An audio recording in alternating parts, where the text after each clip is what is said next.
وہ ایک بار ٹرین کے ذریعے بنگلور سے ممبئی جا رہی تھیں۔ انہوں نے راستے میں دیکھا ٹرین کے ٹی ٹی نے 13-14 سال کی ایک لڑکی کو بازو سے پکڑ رکھا ہے۔ وہ اسے پولیس کے حوالے کرنا چاہتا ہے اور لڑکی رو رہی ہے۔ مسز اچاریہ نے ٹی ٹی کو روک کر ماجرا پوچھا۔ ٹی ٹی نے بتایا، یہ لڑکی ٹکٹ کے بغیر سیٹ کے نیچے چھپ کر سفر کر رہی تھی اور میں نے اسے پکڑ لیا۔ مسز بھاٹیا نے لڑکی کی طرف دیکھا۔ وہ شکل سے معصوم دکھائی دے رہی تھی۔ مسز بھاٹیا نے پرس کھولا، رقم نکالی، ٹی ٹی سے ٹکٹ کی قیمت اور جرمانہ پوچھا، رقم ادا کی، لڑکی کو ٹکٹ خرید کر دیا اور اپنے ساتھ سیٹ پر بٹھا لیا۔ لڑکی کا نام سودھا تھا۔ وہ بہت اچھی فیملی سے تعلق رکھتی تھی۔ گھر والوں سے ناراض ہوئی اور ممبئی کی ٹرین پر چڑھ گئی۔ راستے میں ٹی ٹی کے قابو میں آ گئی۔ ممبئی میں اس کا کوئی جاننے والا نہیں تھا۔ مسز بھاٹیا نے لڑکی کو ساتھ لیا، راستے سے کھانا کھلایا، ممبئی پہنچ کر اسے جوتے اور کپڑے خرید کر دیے، اپنے گھر میں رکھا اور پھر اس کا خاندان تلاش کر کے اسے فیملی کے حوالے کر دیا۔ یہ ایک چھوٹی سی نیکی تھی۔ مسز بھاٹیا یہ نیکی بھول گئیں۔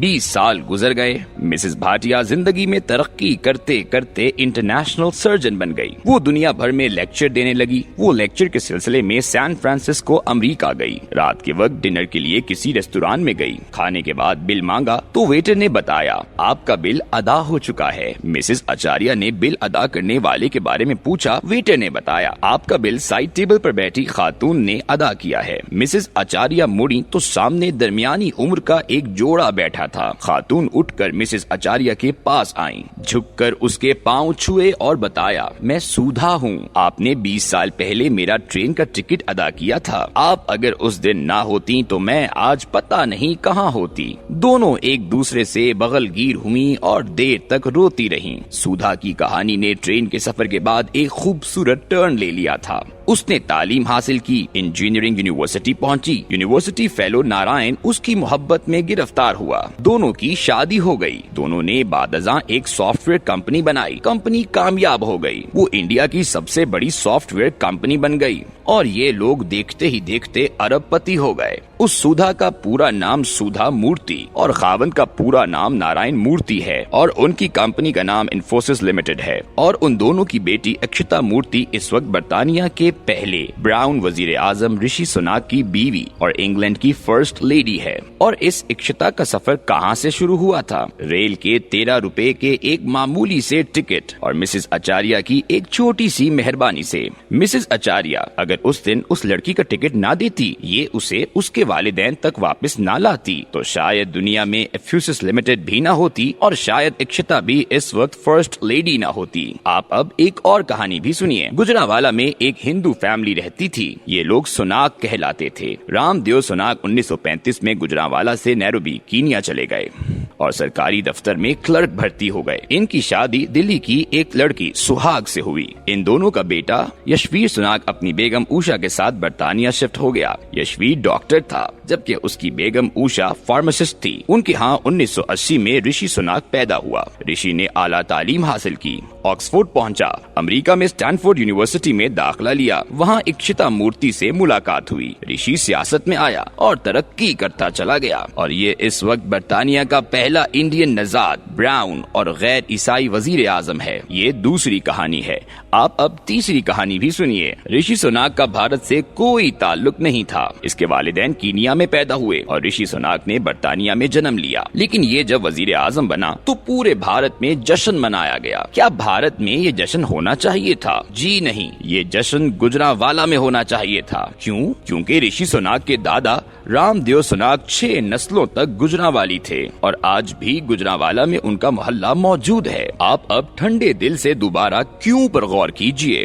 ہم خوشی کیوں نہیں منا رہے؟ ہم رشی سناک کو یہ کیوں نہیں بتا رہے؟ آپ کے آباؤ اجداد کا تعلق انڈیا سے نہیں پاکستان سے تھا اور آپ کی روٹس بھارت نہیں گجرانوالہ میں ہیں اور ہم آپ کو یہ روٹس تلاش کر دیتے ہیں۔ ایسے کیوں نہیں ہے؟ آپ ہماری بدقسمتی ملاحظہ کیجئے۔ ہم نے اس ملک کو مذہب اور نفرت میں دفن کر دیا ہے۔ ہم آج بھی خطے کے ہندوؤں، پارسیوں، عیسائیوں اور سکھوں کو اون کرنے کے لیے تیار نہیں ہیں۔ ڈاکٹر عبدالسلام نے 1979 میں فزکس میں نوبل انعام حاصل کیا تھا۔ اٹلی نے ٹریسٹ شہر میں ان کے نام سے پورا سینٹر بنا دیا۔ یہ سینٹر اب تک سینکڑوں سال سائنسداں پیدا کر چکا ہے، مگر ہم نے اس شخص کو قادیانی ہونے کی وجہ سے گالی بنا دیا اور آج بھی اس کی قبر کی تذلیل کرتے ہیں۔ ڈاکٹر صاحب کا خاندان آج بھی پاکستان نہیں آ سکتا۔ آئی کے گجرال جہلم کے رہنے والے تھے، وہ بھارت کے وزیر اعظم بن گئے۔ وہ پوری زندگی جہلم شہر کو یاد کرتے رہے، مگر ہم نے ان کو اون نہیں کیا۔ اور کلدیپ نائر کا تعلق سیالکوٹ سے تھا،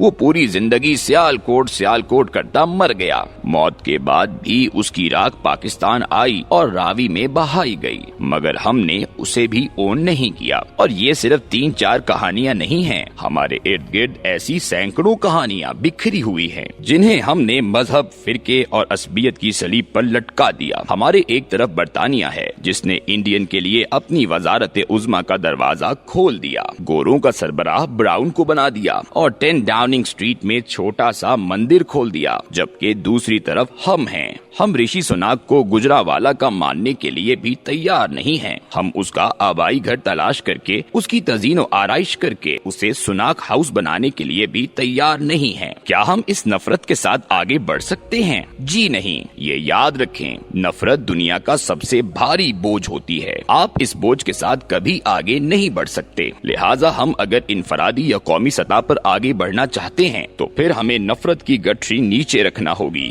یہ بھی یاد رکھیں، فرد ترقی نہیں کرتے، ملک کرتے ہیں۔ ملک معاشی لحاظ سے آگے بڑھے گا تو فرد بھی بڑھیں گے، ملک نیچے جائے گا تو ہم بھی پیچھے کھسکیں گے۔ اور ملک کی ترقی ہمیشہ خطے سے جڑی ہوتی ہے۔ یورپ نے ترقی کی تو اس کے آخری کونے میں بیٹھے بلغاریہ، رومانیہ اور یونان بھی آگے بڑھ گئے، اور اگر افریقہ پیچھے رہ گیا تو ساؤتھ افریقہ بھی سونے اور ہیروں کی دنیا کی سب سے بڑی کانوں کے باوجود فرسٹ ورلڈ نہیں بن سکا، یہ بھی پیچھے رہ گیا۔ آرمی چیف جنرل باجوہ کو چین کے صدر شی جن پنگ نے کہا تھا، general, progress first, issue later, یعنی ترقی پہلے کریں اور تنازع بعد میں حل کریں۔ صدر شی جن پنگ نے مثال دی، ہماری 2020 میں لداخ میں بھارت کے ساتھ فوجی جھڑپیں ہوئیں، ہمارے تعلقات اس کے بعد خراب ہو جانے چاہیے تھے، جبکہ اس کے بعد ہماری انڈیا سے ایکسپورٹس 3 گنا بڑھ گئیں اور آپ سرحدیں بند کر کے بیٹھ گئے ہیں۔ صدر شی جن پنگ کی بات غلط نہیں تھی۔ انڈیا نے 5 اگست 2019 کو مقبوضہ کشمیر کی خصوصی حیثیت ختم کر دی اور ہم نے انڈیا سے تجارت بند کر دی۔ کیا ہم نے اس سے کشمیر حاصل کر لیا؟ اور یہ تجارت اگر مزید 2 سال بند رہتی ہے تو کیا ہمیں کشمیر مل جائے گا؟ ہرگز نہیں۔ ہم دونوں ایٹمی طاقتیں ہیں، ہم اب لڑ اور مر کر بھی کشمیر کا مسئلہ حل نہیں کر سکیں گے۔ ہمارے پاس اس کا صرف ایک ہی آپشن ہے اور وہ ہے معیشت۔ ہمیں مضبوط ہونا ہوگا، ورنہ کشمیر تو دور، پاکستان بھی کھو دیں گے۔ چنانچہ میری درخواست ہے، نفرت کا ٹوکرا نیچے رکھ دیں، بھارت کے ساتھ بیٹھیں، سرحدیں کھولیں تاکہ رشی سناک کی کامیابی کا جشن گجرانوالہ اور بنگلور دونوں شہروں میں منایا جا سکے، دونوں ملک قریب آ سکیں۔ میری یہ بھی درخواست ہے، آپ تعلقات کا آغاز کتابوں اور ادویات سے کریں۔ ہم نے 2020 میں کتابوں اور ادویات کے خام مال پر بھی پابندی لگا دی تھی، ہم نے علم اور صحت پر بھی سرحدیں بند کر دی تھیں، اور اس کا نقصان ہمارے طالب علموں بالخصوص میڈیکل اسٹوڈنٹس اور مریضوں کو ہو رہا ہے۔ کیا یہ عقل مندی ہے؟ چنانچہ سرحدیں نہیں کھولتے تو بھی ادویات اور کتابوں کا راستہ کھول دیں تاکہ اس ملک میں کسی جگہ سے تو ہوا آئے۔ آپ یقین کریں، اس گھٹن کے ساتھ وہ وقت بھی دور نہیں جب بریلوی بھی 12 فرقوں میں بٹ کر ایک دوسرے کے گلے کاٹنا شروع کر دیں گے۔ کیوں؟ کیونکہ ہم نفرت کی منڈی بن چکے ہیں۔ ہمیں کوئی اور نہ ملے تو ہم اپنے آپ ہی سے نفرت شروع کر دیتے ہیں۔